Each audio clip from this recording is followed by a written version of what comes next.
Before we get into the specifics of what Meet Premier Bitcoin does, let's talk about, you grew up here in El Salvador. Let's talk about what it was like before Bukele, because the thing that is very important, and the minister said this yesterday, but everyone, I think, is agreement, and I want to hear your opinion of like, you can't, if Bukele just introduced Bitcoin, but he didn't make the country safe, it wouldn't matter. Like, how important was it to arrest all of the gang members and make the country safe? Like, tell us. I don't think people who haven't been here, or at least here, but I don't think they fully understand what it was like before everybody got arrested. So tell us a little bit about that and how significant it was. And even your impressions on Bukele. We had lunch and you were like, when he first got elected, I was like, here we go. It's another politician. And now you've seen him do it. So walk us through that process a little bit.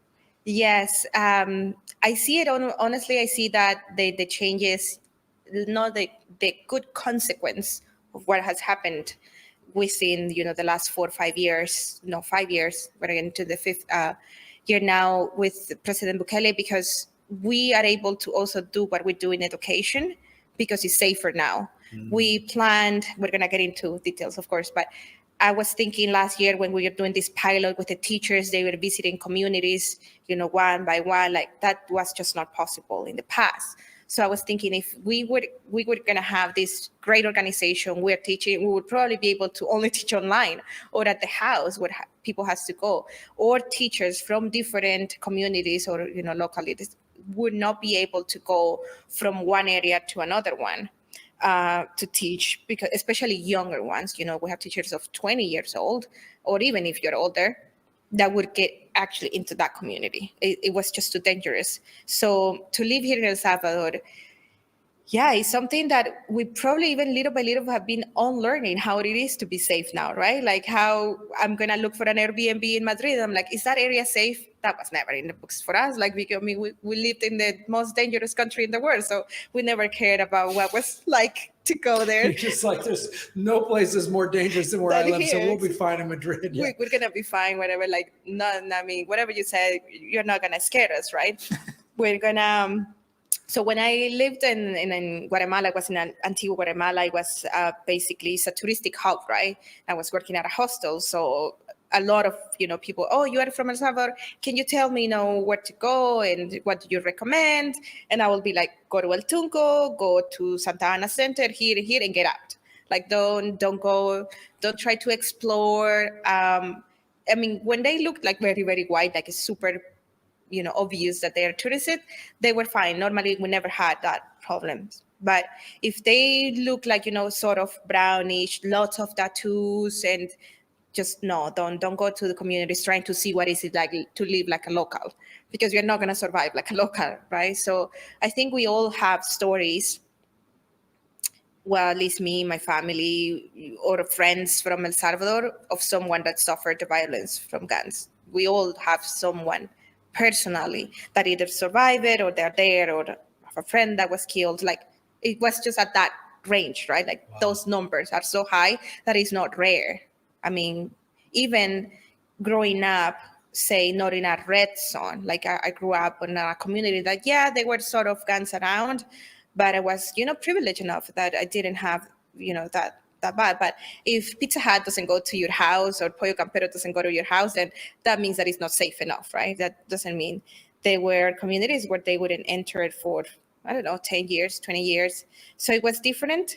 And then I think that creates this stress in society that you don't, you want to help someone maybe that is, high chicken, and they asking you for a ride, but you don't trust if they are good or bad, right? So even if they are in maybe a need, that they have lost the last bus or something, you wouldn't get someone that you don't know in your car, because you never know where you're going to end. There are so many, Uber drivers that disappeared and the other way around. Wow. My dad was traumatized. Like, I would never use Uber on the platform ever. Like, only, if I know the guys or the taxi driver, like, I will call them personally.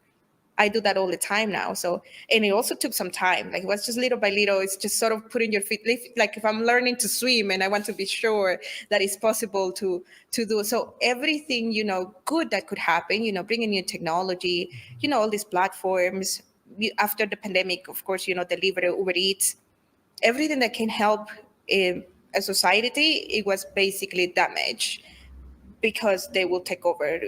There is always going to be a way that they would damage it, let's say, that we get their hands on it, and it was going to be tough. So that's why I wouldn't use it as like, no, whatever, late is it, I'm going to pick you up. You cannot go outside alone.